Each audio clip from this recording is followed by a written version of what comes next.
Assalamualaikum teman-teman, kembali lagi di video pembelajaran hari ini.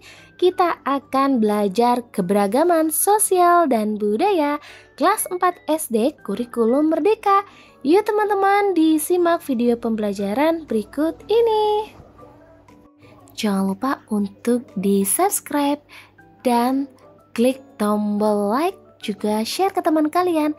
Dan satu lagi, jangan lupa untuk nyalakan tanda loncengnya agar teman-teman bisa mendapatkan notifikasi video terbarunya.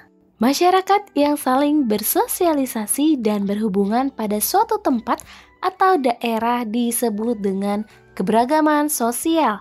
Sementara kondisi masyarakat dari berbagai macam suku bangsa, budaya, dan bahasa yang memberikan banyak manfaat bagi sekitarnya disebut dengan keberagaman budaya.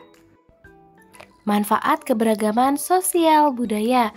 Yang pertama di bidang sosial, tali persaudaraan semakin kuat. Adanya keberagaman sosial budaya yang disikapi dengan tepat akan membantu memperkuat rasa persaudaraan antar masyarakat. Tentunya hal ini juga berdampak besar pada persatuan dan kesatuan sebagai sebuah negara. Yang kedua, melatih toleransi. Toleransi merupakan sikap yang penting bukan hanya pada sesama masyarakat Indonesia, tapi pada semua orang. Dengan adanya keberagaman sosial budaya, teman-teman bisa berlatih memiliki rasa toleransi yang tinggi. Jika tadi di bidang sosial, maka sekarang kita akan bahas di bidang ekonomi.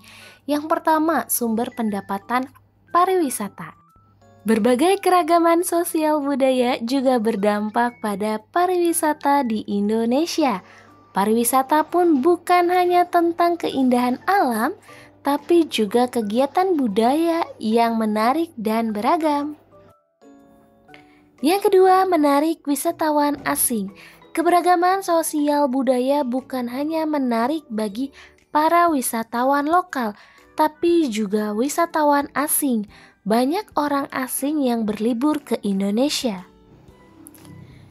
Karena mengetahui berbagai keberagaman yang dimiliki, para wisatawan asing tersebut tentu akan memberikan banyak pemasukan pada negara hingga masyarakat sekitar tempat wisata. Gotong royong Pancasila adalah pandangan hidup bangsa Indonesia. Gotong royong merupakan nilai Pancasila dalam bingkai persatuan dan kesatuan. Nilai persatuan tersebut didasarkan pada nilai ketuhanan dan kemanusiaan yang menekankan pada kesejahteraan bersama berdasarkan sikap gotong royong. Gotong royong merupakan kerjasama yang dilakukan oleh beberapa orang untuk kepentingan bersama. Kegiatan ini dilakukan secara sukarela dan saling membantu antara anggota masyarakat yang bertujuan semua orang merasakan hasil kerjanya. Bahasa Indonesia sebagai bahasa persatuan. Bangsa Indonesia menggunakan bahasa Indonesia sebagai bahasa komunikasi sehari-hari. Bahasa Indonesia dapat digunakan untuk berkomunikasi dengan seluruh masyarakat Indonesia dari beragam daerah, sehingga disebut bahasa persatuan. Pada tanggal 28 Oktober 1928 diperingati Hari Sumpah Pemuda. Pada saat itu bahasa Indonesia dilahirkan para pemuda mengucapkan ikrar. Ikrar yang ketiga dari Sumpah Pemuda merupakan pernyataan tekad bahwa bangsa Indonesia merupakan bahasa persatuan bangsa Indonesia.